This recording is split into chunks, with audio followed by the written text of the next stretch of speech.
ഗോതമ്പ് പൊടി കൊണ്ടുള്ള നമ്മുടെ ഈ ഒരു പലഹാരം ഉണ്ടാക്കാനായിട്ട് ഞാൻ ആദ്യം ഇതിലേക്ക് എടുക്കുന്നത് ഒരു വലിയ ഉരുളക്കിഴങ്ങാണ് കേട്ടോ. ഇത് നമുക്ക് നല്ല പോലെ ഒന്ന് പുഴുങ്ങിയെടുക്കണം. അതായത് കട്ടയൊന്നും ഇല്ലാത്ത രീതിയിൽ നമുക്കിത് ഉടച്ചെടുക്കാനുള്ളതാണ്. അപ്പോൾ ഞാൻ ഈ വലിയ ഉരുളക്കിഴങ്ങ് രണ്ടായിട്ട് മുറിച്ച് ആവശ്യത്തിനുള്ള വെള്ളം ഒഴിച്ച് 2 വിസിലടിച്ച സമയത്ത്, ഹൈ ഫ്ലെയിമിൽ 2 വിസിലടിച്ച സമയത്ത് 10 മിനിറ്റിൽ ലോ ഫ്ലെയിമിലും കൂടെ വെച്ചിട്ടാണ് കേട്ടോ ഇത് ഓഫ് ചെയ്തത്. ഇനി അതിലെ പ്രഷറൊക്കെ പോകുമ്പോഴേക്കും നമുക്ക് ഇതിലേക്കുള്ള ബാറ്റർ റെഡിയാക്കി വെക്കാം. 1 കപ്പ് ഗോതമ്പ് പൊടിയിലേക്ക് ആവശ്യത്തിനുള്ള ഉപ്പ് ചേർത്തിട്ട് നല്ല പോലെ ഒന്ന് മിക്സ് ചെയ്തിട്ട് ഇനി നമുക്കിതിലേക്ക് കുറേശ്ശെ വെള്ളം ഒഴിച്ച് നമ്മൾ ഗോതമ്പ് ദോശയൊക്കെ ഉണ്ടാക്കാൻ വേണ്ടിയിട്ട് മാവ് ഉണ്ടാക്കൂലേ, ആ ഒരു മാവിൻ്റെ കൺസിസ്റ്റൻസിയിൽ നമുക്കിതൊന്ന് കലക്കിയെടുക്കാം. അപ്പോൾ ഞാനിവിടെ 1 കപ്പ് ഗോതമ്പ് പൊടിയിലേക്ക് 1.25 കപ്പ് വെള്ളമാണ് കേട്ടോ മൊത്തത്തിലെടുത്തത്.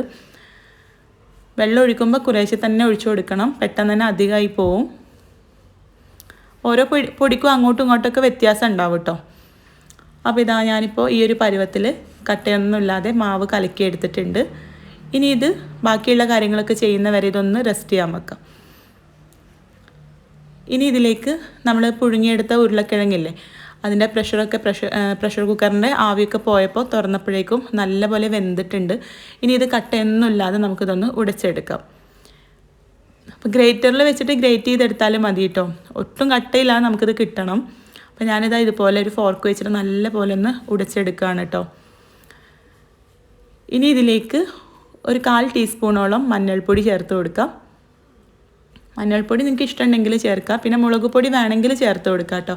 ഞാനിവിടെ ഒരു ചെറിയ പച്ചമുളക് നല്ല നൈസായിട്ട് അരിഞ്ഞതും 1 ടേബിൾ സ്പൂൺ സവാള പൊടിയായിട്ട് അരിഞ്ഞതുമാണ് കേട്ടോ ചേർക്കുന്നത്. എല്ലാം വളരെ നൈസായിട്ട് അരിഞ്ഞു കൊടുക്കാൻ ശ്രദ്ധിക്കുക. വലുതായിട്ട് അരിയാണെങ്കിൽ നമ്മളിത് ചെയ്യുന്ന സമയത്ത് പെർഫെക്റ്റ് ആയിട്ട് കിട്ടൂല കേട്ടോ. എന്നിട്ട് എല്ലാം കൂടെ നല്ല പോലെ ഒന്ന് മിക്സ് ചെയ്തിട്ട് നമ്മൾ ഗോതമ്പ് പൊടി കലക്കിയ ഒരു മാവില്ലേ, അതിലേക്ക് നമ്മുടെ ഈ ഒരു ഉരുളക്കിഴങ്ങിൻ്റെ കൂട്ട് ചേർത്ത് കൊടുക്കാം. എന്നിട്ട് എല്ലാം കൂടെ നമുക്ക് നല്ല പോലെ ഒന്ന് മിക്സ് ചെയ്ത് കൊടുക്കാം. ഇതിലേക്ക് ഒരു വലിയ സ്പൂൺ എള്ളെണ്ണ ചേർത്ത് കൊടുക്കുന്നുണ്ട് കേട്ടോ. ഏതെങ്കിലും റിഫൈൻഡ് ഓയിൽ ചേർത്താൽ മതി, സൺഫ്ലവർ ഓയിലോ പാം ഓയിലിനോ ഒക്കെ ചേർത്താൽ മതി. ഞാനിവിടെ എള്ളെണ്ണയാണ് എടുത്തിട്ടുള്ളത്, ഒന്നുകൂടെ ടേസ്റ്റ് ഉണ്ടാവും എള്ളെണ്ണ ചേർക്കുമ്പോൾ. വെളിച്ചെണ്ണ ആയാലും മതി കേട്ടോ. പിന്നെ കുറച്ച് മല്ലിയില കൂടെ ചേർത്തിട്ട് എല്ലാം കൂടെ നല്ല പോലെ ഒന്ന് മിക്സ് ചെയ്ത് കൊടുക്കുകയാണ് കേട്ടോ.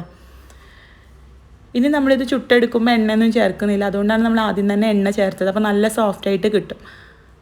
പിന്നെ നമുക്ക് ബാറ്റർ റെസ്റ്റ് ചെയ്യാനൊന്നും വെക്കണ്ട, അപ്പം തന്നെ ചൂടാട്ടോ. ഞാനൊരു തവ ചൂടാക്കി എടുത്തിട്ട് അതിലേക്ക് 2 തവി മാവ് ഒഴിച്ചു കൊടുത്തിട്ടുണ്ട്. എന്നിട്ട് ഇതുപോലെ ഒന്ന് ചുറ്റിച്ചു കൊടുക്കുക. നമ്മൾ ദോശയൊക്കെ ചുറ്റിക്കുന്ന പോലെ അമർത്തിയിട്ട് അങ്ങോട്ട് ചുറ്റിച്ചു കൊടുക്കണ്ട കേട്ടോ. അപ്പോൾ ഒരു ഭാഗം ഇങ്ങനെ ഏകദേശം റെഡി ആയിട്ട് വരുന്ന സമയത്ത് നമുക്കിത് തിരിച്ചിട്ട് കൊടുക്കാം. ആദ്യം നമ്മൾ ചെറിയ തീയിലാണ് കേട്ടോ വെക്കുന്നത്. എന്നിട്ട് 2 ഭാഗം ഒന്ന് കുക്കായിട്ട് കഴിഞ്ഞാൽ പിന്നെ നമുക്ക് മീഡിയം ഫ്ലെയിമിലേക്ക് വെക്കാം. എന്നിട്ട് ചട്ടുകം വെച്ചിട്ട് അതിൻ്റെ മുകളിൽ ഇങ്ങനെ പ്രസ് ചെയ്ത് കൊടുക്കുമ്പോൾ അതിങ്ങനെ പൊങ്ങി വരും കേട്ടോ. നമ്മൾ ചപ്പാത്തിയൊക്കെ ഉണ്ടാക്കൂലേ, പരത്തിയിട്ട് ചെയ്തെടുക്കുന്ന പലഹാരങ്ങൾ പോലെ നല്ല രീതിയിൽ ഇങ്ങനെ പൊങ്ങി വരും കണ്ടോ. അപ്പോൾ നമ്മൾ തിന്നായിട്ട് തന്നെ വെജിറ്റബിൾസൊക്കെ കട്ട് ചെയ്യാൻ ശ്രമിക്കുക കേട്ടോ. അതായത് പച്ചമുളകും സവാളയൊക്കെ, എന്നാലും ഇതുപോലെ പൊങ്ങി വരുള്ളൂ. വലുതാണെങ്കിൽ ഇത്ര പെർഫെക്റ്റ് ആയിട്ട് കിട്ടൂല. അപ്പോൾ ഇതാ ഒന്ന് റെഡി ആയിട്ടുണ്ട്. ഇതുപോലെ നമുക്ക് ബാക്കിയുള്ളതും ചുട്ടെടുക്കാം.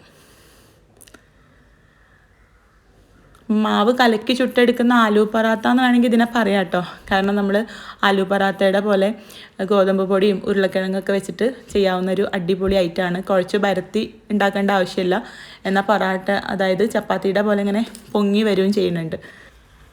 അപ്പോൾ ഇത് കട്ടൻ ചായയുടെ കൂടെ വെറുതെ കഴിക്കാൻ തന്നെ നല്ല ടേസ്റ്റാണ് കേട്ടോ. ഇനി വേണമെങ്കിൽ ഒരു മുളക് ചട്നിയോ തേങ്ങാ ചട്നിയോ ഒക്കെ ഉണ്ടെങ്കിൽ ഒന്നുകൂടെ ടേസ്റ്റി ആയിട്ട് നമുക്ക് കഴിക്കാം.